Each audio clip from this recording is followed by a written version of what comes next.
The show began like any other. Glitzy lights, upbeat music, and Jimmy Kimmel's signature smirk lighting up the stage. Sandra Bullock, beloved actress and Hollywood veteran, entered to thunderous applause. She waved, smiled, took her seat, and settled in beside the desk. Jimmy opened with a few light jokes, teasing her about her newest film. Sandra played along at first, offering witty replies and warm laughs, but it didn't take long for a sharp shift in tone. One question, casually, tossed out, hit a nerve. "So how's it feel to take a break from relevance?" Jimmy joked, half laughing.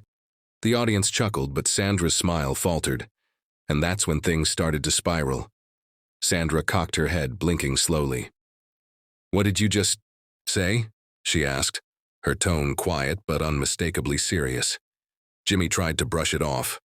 "Come on, it's just a joke." But Sandra didn't let it slide. "It's funny how often women in this industry get called irrelevant once we pass 40, she said, her voice icy. The room fell silent. Jimmy shifted uncomfortably in his seat. No offense meant, really, just doing my job. But Sandra wasn't backing down. "Is your job mocking women who've worked twice as hard for half the credit?" she asked. The audience's unease was palpable. Something real was unfolding. Jimmy tried to steer the conversation back to safer ground. "Let's talk about your movie," he offered with a forced smile. Sandra folded her arms. "Sure. Let's talk about how even now I'm asked about aging gracefully instead of my directing work." Her voice grew more assertive. "I've won awards, led blockbusters, produced films, and yet somehow I'm still a punchline." Jimmy chuckled nervously, scanning the audience. "I think we're taking things a bit too seriously." Sandra leaned forward. "Maybe that's the problem. Maybe you all think women's careers are just punchlines waiting for a setup." The audience's nervous laughter faded completely. What happened next wasn't yelling. It was sharper.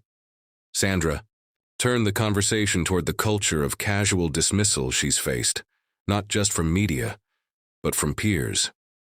"You know how many interviews I've done where men ask about my looks but not my vision," she said. "This is bigger than me. It's every woman in this industry." Jimmy attempted a half-hearted apology, but Sandra cut in. "Save it. I'm not here for a soundbite apology to clean up optics." Producers behind the scenes motioned to move to commercial, but the cameras stayed on. Sandra's eyes were fierce, her voice calm but fire-laced. Jimmy, clearly flustered now, attempted to regain footing. "We were trying to have a little fun, that's all." Sandra raised her eyebrows. "At whose expense?" she asked.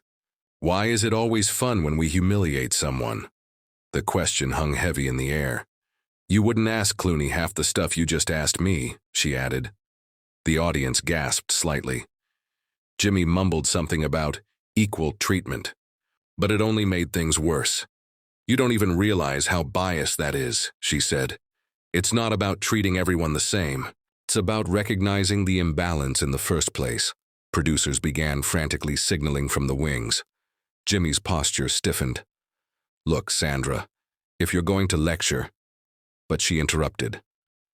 "Don't mistake honesty for a lecture. I didn't come here to be disrespected under the guise of comedy."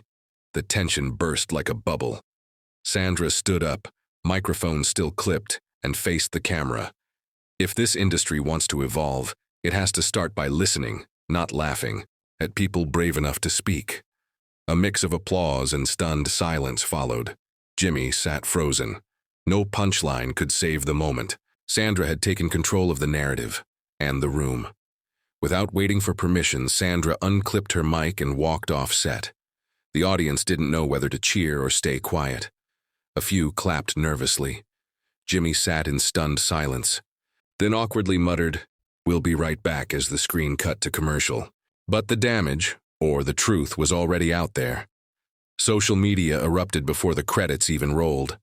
Fans and critics alike flooded platforms with clips, takes, and hashtags. Sandra Speaks and A Kimmel Storm Off were trending within the hour. The divide was immediate. Those who applauded her boldness and those who dismissed it as overreaction.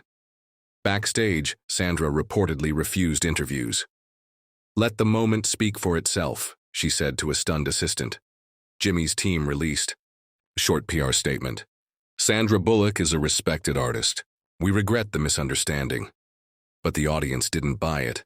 Commentators dissected every second of the exchange. Headlines blared, "Sandra calls out sexism on live TV," and "Bullock breaks the mold." Her representatives issued only one message: women in this industry have been silenced long enough. Meanwhile, Jimmy remained radio silent. His next show aired without reference to the incident, but the absence only fueled more speculation. For Sandra, the fallout was a catalyst, not a setback. Days later, she appeared at a female filmmakers panel and spoke candidly. "That moment wasn't planned, but it was necessary," she said. "If we don't challenge these dynamics in real time, we'll never shift them."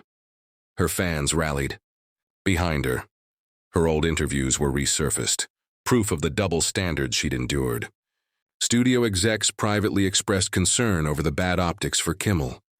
Meanwhile, other female celebrities began sharing similar stories. It had become more than a viral clip. It was a reckoning in real time. Weeks later, Sandra announced she'd be producing a docuseries on gender dynamics in Hollywood. Streaming platforms fought for rights. Public perception of her shifted again, now seen not just as a star, but as a truth-teller. Meanwhile, Jimmy's ratings dipped slightly, and his next few guests came with heavily pre-approved talking points. That night on set became part of entertainment history, not for scandal, but for a rare moment of clarity. When asked in an EO interview if she regretted it, Sandra replied, "I regret not walking out sooner." And with that, she reclaimed not just her voice, but the spotlight itself.